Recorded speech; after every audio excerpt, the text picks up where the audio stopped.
Here is how to invite a guest in Monday.com.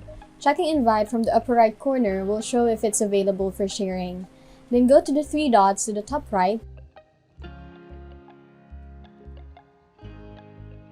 Then you'll see board settings. Hover cursor in there, then choose change board type.